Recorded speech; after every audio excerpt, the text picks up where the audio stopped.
ito po.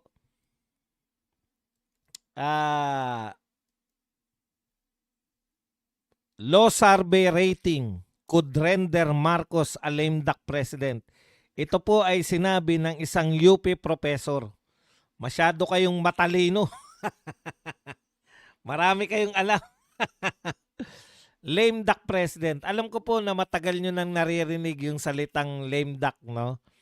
Pero ano ba talaga yung kahulugan ng lame duck? Yan. Okay, siyempre nag-research po tayo at ayon po sa ating research, ang kahulugan po ng lame duck president na sa kasalukuyan po ay nawala yung ni-research ko.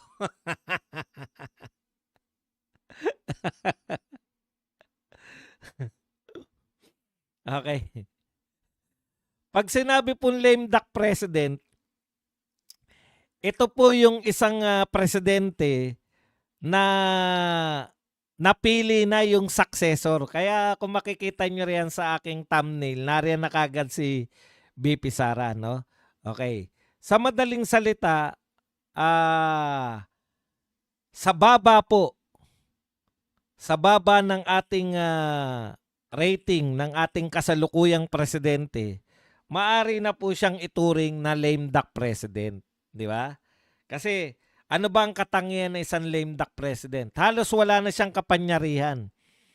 Ang original meaning talaga ng lame duck president, yan yung meron na nahalal na successor, itinutuloy niya na lang dahil hanggang dun sa petsa na kung saan manunumpa yung bagong presidente.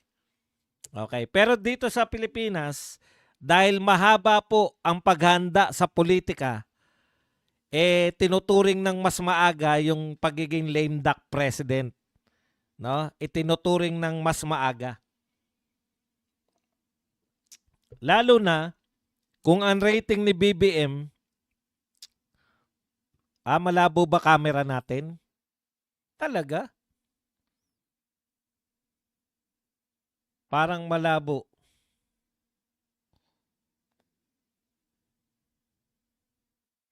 Okay. Yung pong pagiging lame duck president, parang ano na yan yung alam na ng lahat na may kapalit ka na. Sa kaso po ni BBM, napabilis po. Dahil matindi po ang rating. Si BBM, tinalo niya na po sa pagiging negative.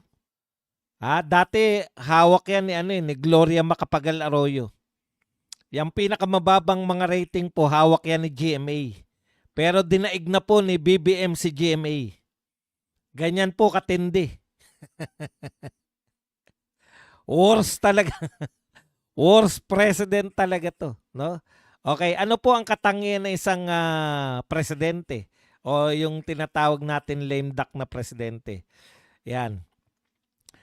Kung sa tingin po ng mga tao ay hindi na siya magtatagal bilang presidente o hindi na po siya kikilalanin, kaya yung kanyang impluwensya nababawasan na rin.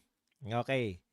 Yung kanya pong yung pagsunod po sa kanya ng mga lehislatura. Kaya po dahil po sa baba ng rating na yan, malabo nang mapasunod sa mga kagustuhan ni BBM yung mga congressman at mga senador. Kasi alam na nila na wala nang impluwensya si BBM . At dahil napakababa ng rating ni BBM, pati po yung gustong pumalit sa kanya, no, bilang isang lame duck, wala na pong power yung kanyang power ng bendisyon, no? Yung mga gusto pong tumakbong pagka-presidente, iiwasan po na mabindisyonan siya ni BBM. Para siyang may sakit na ayaw na magpataas ng kamay. Ayan po. Kasi itinuturing na hindi na magiging curse pa, no? Magiging sumpa pa. Alam niyo, endorsement ng pangulo, malaking bagay yan kung sikat yung pangulo. Kaya si PRRD talagang kahit kahuli-hulihan, hinihingi nila endorsement ni PRRD. Dahil napaka-popular po ni dating Pangulong Duterte, Kaya po, importante po yung endorsement niya. Kita nyo naman yung nangyari po sa Cebu, di ba?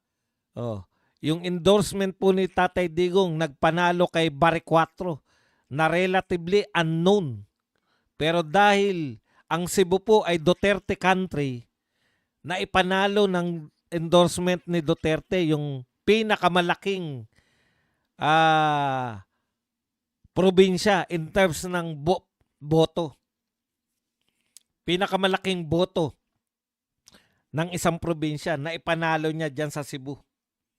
Ganun po yung power of endorsement. Pag ikaw po tinagurian kang lame duck president,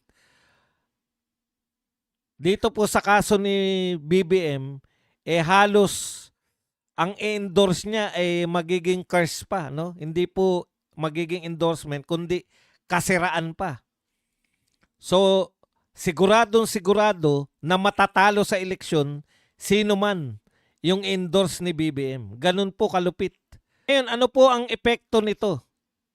Yan. Kaya po, yung sinasabi nila na sigurado na ma-impeach si BP Sara, hindi po sigurado yan. Bakit po? Lalo na po yung mga taga Visayas at Mindanao. Na alam po ng mga taga Visayas Mindanao na yung kanilang constituents ay supporter ni BP Sara, mahihirapan po silang basta-basta pumirma sa impeachment. No? Bakit? Kasi nga, lalo na, sino pa lang ba yung very vocal na gustong ipa-impeach si BP Sara? Yung mga makabayan black pa lang.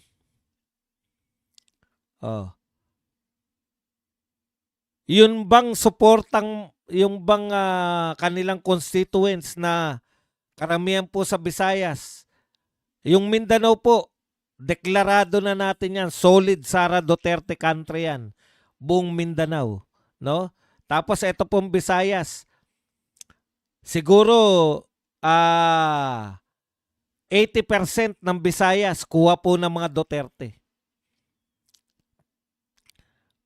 Hindi po maglalakas loob yung mga congressman para basta-basta pumirma sa walang katotorang impeachment. Ano ba lalamin na bago na impeachment? Confidential fund pa rin? Deklarado na ng COA. Nilinaw na po ng COA na wala namang problema sa confidential fund. Etong bago si Madriaga, nahihiya na nga yung proponent ni Madriaga. Nabanggitin pa uli si Madriaga. Kaya tapos pagdating naman po sa alam nyo po, nakita na po natin yung ugali ng mga congressman. Lahat po ng mga perma niyan, meron po palaging katumbas na salapi. Ngayon, nakita po natin, iba-iba lang ang tawag nila. Power po ni BBM for endorsement, nawala na po yan. Maglilinyahan na po, mula po ngayon 2026, makikita po natin yung mga balimbing. Magbabaliktaran na po yan unti-unti. Unti-unti na pong aatake yan sa gobyerno. Unti-unti na pong makikialign yan kay BP Sara. Same congressman, hindi kayo maniniwala yung mga kumakalaban ngayon kay Duterte, kay Sara Duterte, mga kakampi po kay Tatay Digong yan mga yan. Ganyan lang po yung mga congressman natin. Magsisimula na po yan na magbaliktaran. Lalo na ganyang kababa yung rating ni BBM, hindi na po makakabawi yan sa rating. Kaya po, yung successor po ni BBM, natukoy na. Meron na successor ngayon pa lang. Napaaga lang. Dati, kumbaga, 2027 pa bago mo maisip kung sino yung papalit. Ngayon po, sigurado na. Kaya po, ito pong mga sinasabi natin na power of endorsement, wala na po niya si BBM. Ngayon, hindi na rin po ganong kikilalanin yung mga salita niya ng mga kaalyado niya. Kita niyo po ngayon, nagwawatak-watak na sila sa HOR. O hindi po sila kasing solid na. Makikita niyo naman po. Marami na po diyan unti-unti nang bumabaklas. O may mga alliance na. Alam naman nila umaatake si Lebiste, 'di ba? O, bakit marami nang kumakampi kay Lebiste? Kaya ganyan lang po yung Congress eh. Pwede na silang bumaliktad ngayon. Mahirap nang ma-identify kay BBM. Kasi po, alam na alam natin, sa dami po ng nakawan na naganap ngayon, after po ng pagpapalit ng liderato, alam nyo na ang susunod dyan. Sisingilin na yan. Ang tunay na paniningil sa mga magnanakaw, hindi po yan magaganap ngayon. Dahil pag inugat nyo po lahat ngayon, ang punot dulo niyan, kaya nga ayaw nilang tukuyin kung sino yung pinaka-mastermind eh. Di ba?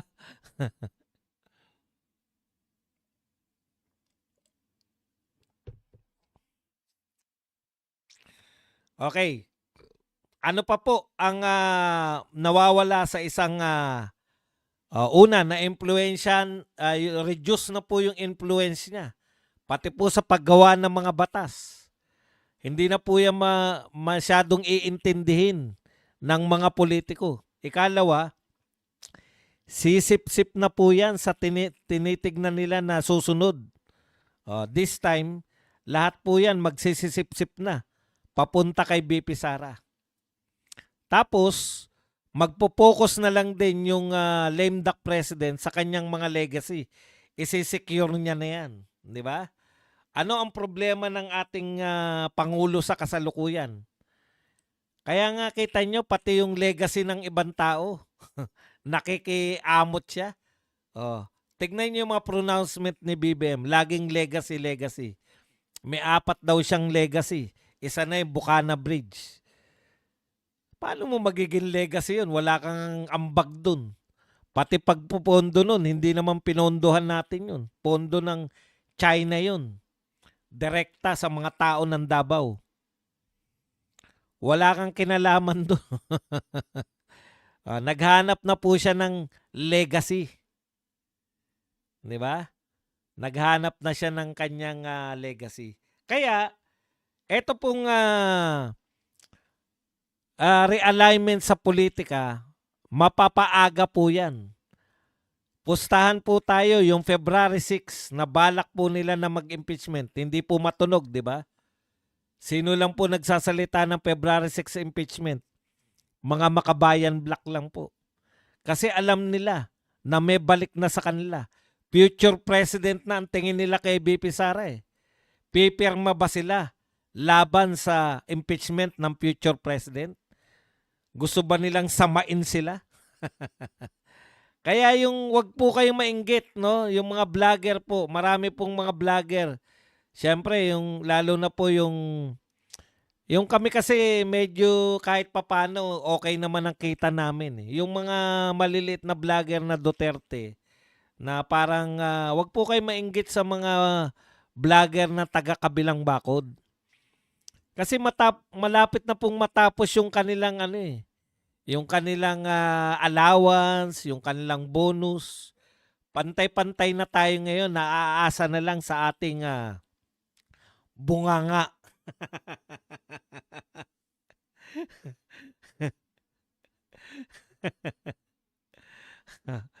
Kaya pati yung impluensya niya rito sa mga congressman, mababawasan na po yan. Si BP Sara, ang ganda talaga pagmasdan ng mga picture ni BP Sara, nagtataka ako paano nila nasabi na mukhang Chucky to eh. Talagang napakalala ng tama sa utak, di ba? Meron ba naman Chucky yung ganyang itsura, ganyang kaganda? Okay.